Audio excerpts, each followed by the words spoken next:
Welcome! Welcome to a little chit chat. Today we're going to talk about tests and triggers and how maybe shifting your perspective on them could change your life for the better. Because we're all tested and triggered every day of our life. It's what we came to this planet to do, to learn lessons, to heal, to grow, and our tests and our triggers are some of our biggest factors of growth. So, start to explain a little bit about what tests and triggers are. So basically tests and triggers are, or triggers at least, are anything that bothers you in your reality. So do you get frustrated? That's a trigger. Do you get angry? That's a trigger. Do you get impatient in traffic or in the grocery store or with your family members or with your kids? That's a trigger. Do you play the victim? Are you like, oh, whoa, this is me. I feel hurt. Someone is attacking me. They're doing things to me. They're coming at me. That's a trigger. So any of these emotions that are uncomfortable, are kind of going to the victim mentality, are all trigger points. And what we do is, and come to this planet for, is to master these points. And they're our biggest teachers. They're our biggest lessons. They're our biggest catalyst opportunities for change, because it's something that our mind, our ego needs to overcome to harmonize everything into the whole. Because again, we're all just one, we're all a reflection of each other. So if something triggers you, that means it's a shadow within you. It's some part of your subconscious that you've locked away and don't want to face.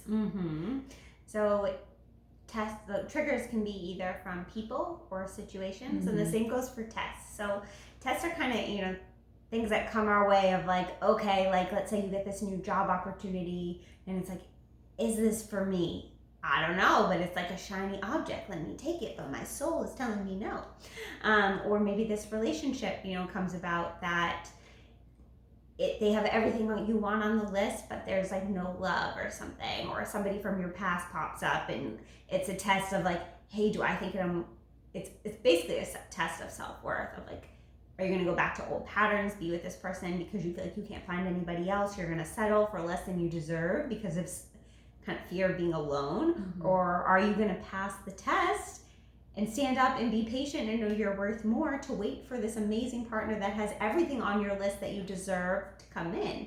So the tests and triggers, they're our biggest challenges in life, but also our biggest gifts. And it's like, how do you actually even become aware to become more of the observer of it?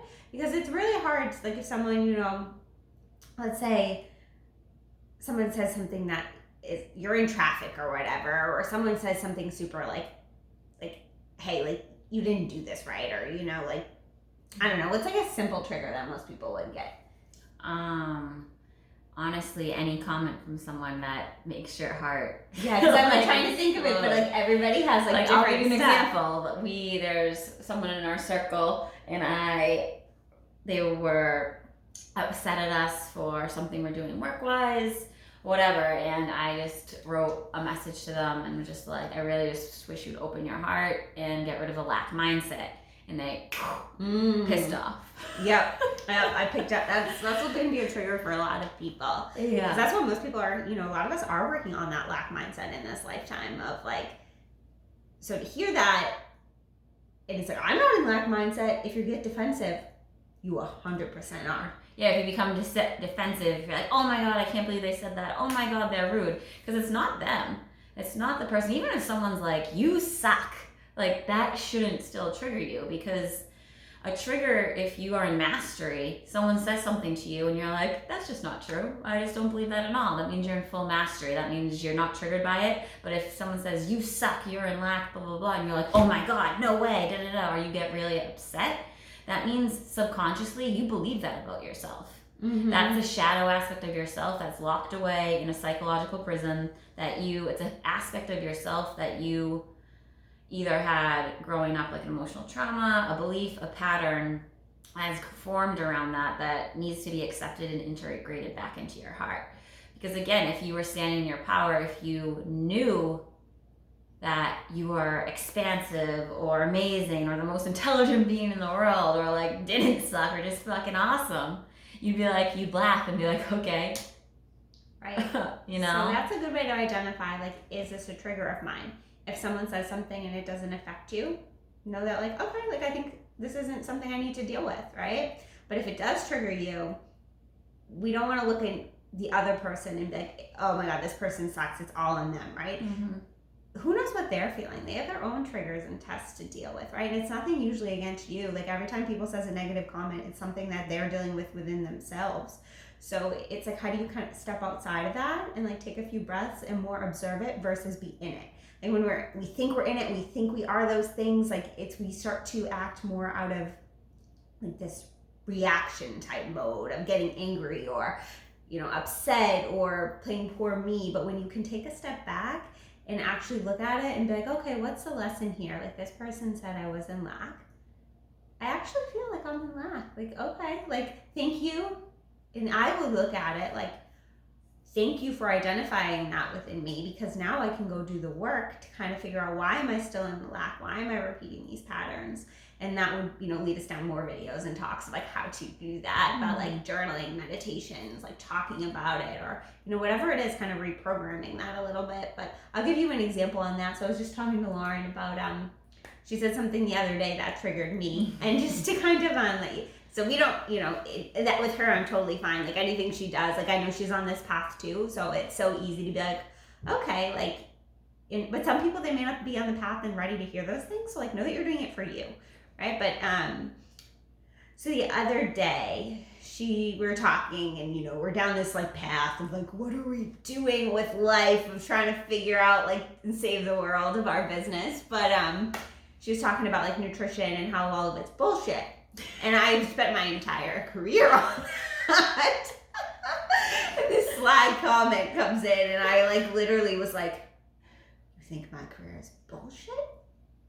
What, am I second best in this group? But I literally was like, kind of, I didn't say anything at the time, and like, I didn't even know it really bothered me. But then I went home and did like a meditation. I was like, that actually kind of like, why does that kind of bother me? And just rather than getting upset with her or being like, hey, my career isn't bullshit, like, no, it's not gonna do anything or make me feel any better, right? But if I maybe, you know, I just led me down, just kind of me always wanting to be perfect or feel like I know everything, or like nervous that people may not think like I'm like the best nutritionist and know it all, or then it led me down just like through the journey. It can take you down paths of things that just need to be healed within you. And it was certain things, I think, like, you know, I feel like I just always want to give my best effort or feel like the best. And if that led me down to like soccer days, we've had a lot of history together. So like, it's easy to be like, okay, because Lauren's like, I was always like really good at soccer up until like senior year when everyone was really good. I completely shut down, and I was like, to her point, we did have Olympic players on our team. Yeah. They literally are in the Olympics. True. But like, no, Lauren was so good, and like, I was a goalie, by the way, not like on the field. Yeah, but like, so, but you rose above to that, right? And then me, I shied away and was like, no, I just want to be the person that sits on the sidelines and cheers and sings. But it's like it triggered something in me of like Lauren sometimes can get like, and not even just like Lauren, but other people I know, like you used to be so intense of like needing to be perfect and the best. And when I'm around people like that get this intensity, it causes this anxiety in me that makes me shut down and back away. So it's like, I think just leveling up to my career now of like, okay, like I don't need to, you know, it's bringing up shadows of like me thinking I'm second best, right? And that's something that just that one comment led me down this whole rabbit hole to be like, okay, like I am, you know, we're all equal, right? We're all one. Like, it's just sharing and being and living in love, and, you know, maybe, you know, it's all bullshit anyways, right? But that's just an example, right, of how, like, you guys, if somebody does trigger you, like, don't come at them or get angry. Like, take a few steps back, think about it, maybe write about it, see what comes up and what those past circumstances relate to, of why because everything you're triggered by is coming from something in your past. Exactly. Something in your subconscious that maybe you truly like to believe about yourself, you know. But Lauren says like shit all the time, and I'm just like cracking up. It doesn't bother me. But sometimes I say some pretty out there things. She's like the more like give it to you straight, harsher one of the two of us. She'll be like, "Yeah, you are in lack." Or I'll be like, "Why don't we and and I don't mean to say it like, let me see this. It's not coming from a place of like ego or anything like that. I'm just like, no, it's like Lauren could have come, I could have gotten triggered by her coming at me, right? And been like, oh, this triggered me. But it's like, no, because I'm not coming from my ego. I'm coming from my heart when I say these things. I just have a more direct approach sometimes. And it's not like it's like a wrong approach, right? No. It's like often like we need people like that or like you to trigger people, to bring stuff up out of them rather than just being like, everything's okay, you know? So yeah, but one thing to note is that the relationships you're in, your family, you know, siblings, romantic partners, friends, they're going to be your biggest tests and triggers in this life. It's the people that you're closest with are designed here to do that. And it's like, you know, you enter a new relationship, or as you change, your relationships may change with past people. And just notice like where those triggers come up, and it's all just inspiring you to grow more. So just be thankful for that. Exactly. And know that every single person in your life, every trigger is the reality you create. So if you have a trigger and you're just like, oh, I'm not dealing with it, nope, not dealing with it, I'm gonna ignore it, I'm gonna ignore it. In every different situation, it's gonna keep coming up. Like, for me, whether it's people that you work with, your family, your friends, a stranger on the street, the same trigger point is going to come and reflect back to you until you deal with the issue at hand. So to Lauren's example here, she's brought it way back to when we were younger, because this might be the first time in her awareness that she's like, oh shit, is this the belief pattern that's behind it? But it's been reflected over and over and over and over again throughout her journey here, because she hasn't fully dealt with it yet. So you need to deal with it. You need to feel it, integrate it, express and release the emotion and belief pattern behind it before it's fully integrated. Otherwise, it's going to keep coming and coming full circle over and over and over again. And that's how some of you might feel. You might feel like you're on this hamster wheel and the same shit happens all the time, and like things bog you down all the time, and your car breaks down, or this happens, and it's always you because you have a certain victim mentality or a pattern that has that like dark cloud over you that's been ingrained into you since you were younger, and you haven't brought it to the light yet. Yeah. So I used to get hit in the head with weird shit all the time. And I think it was a subconscious belief. I got hit in the head with an ice cream when I was running. In freshman year in high school, I got hit in the head with a bag of nuts in the cafeteria, and no one else got hit. Everybody turned around and right. I was in my first week in school, and she hit me head with a soccer ball. I got knocked off my bike and run over. Subconscious beliefs of like, oh, I think it's just like weird, you know, weird stuff happens to me, or I expect it to, right? But just, you know, I think I've dealt with that one of just working through that and realizing like, you know what? I don't have to be that person. But hey, you never know, right? So, it hasn't happened in a while. Right? Knock on wood that I truly believe that I am worthy of not getting hit. Not getting hit in the head with random shit. Right? Like, guys, a McFlurry. Someone drove by. I was running and that could have triggered me a lot too. And I was like, this person is either like... even like at this point I wasn't really like into like kind of, I've always been very like faithful and spiritual, but this journey has really been like the past year and a half, 2 years of my life. So, but even at that point I took a step back and I was like, okay, like this person is either like really upset that I'm running and it's like this girl needs to eat a McFlurry, or I really inspired them and they were like, F it, I want this, I'm going for a run. So it's like you get to choose what you write the story with, right? Either way, like they didn't finish that shitty McFlurry with a ton of chemicals in it, so I really helped. You helped them when you didn't even know. I did. But that's one other thing I want, like as Lauren was saying, like the triggers too, like tests and triggers are kind of similar, but like that is what really has gotten me to actually want to make changes, right? Because like it's easier to bypass it, like go back to old patterns, or if you're someone who doesn't really speak up for yourself, it's just easier to let it pass and, you know, kind of just hope it goes away, right? But you're going to keep repeating the same thing over and over again. Like if your like relationship habits of if you keep living in like low self-worth, or, you know, keep dating like the same person over and over, keep going back to that person, until you deal with it and switch it and prove that you want something else, you're going to have to keep dealing with that. And that sounds horrible. Or like, you think a new job is going to make you happy, right? Like, this one gives me a little bit more money or all this, or I'll just get a new job. Nope. You're going to bring yourself back into the same reality. If you think moving is going to help you, like, it's just all the people here. Like, everybody here. I just need a break. I need to move. If you still have all those same patterns and beliefs, you're going to go to that other place. Same thing happens. You're going to meet all the same people as you did here.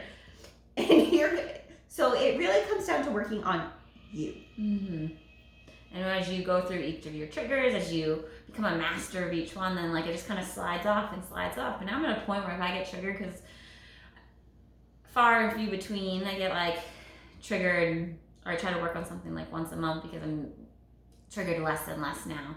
But I'm like, when I get something, I'm like, yeah! I'm like, it's an opportunity to raise my vibration, to go that next level, to like really master this 3D level playing field.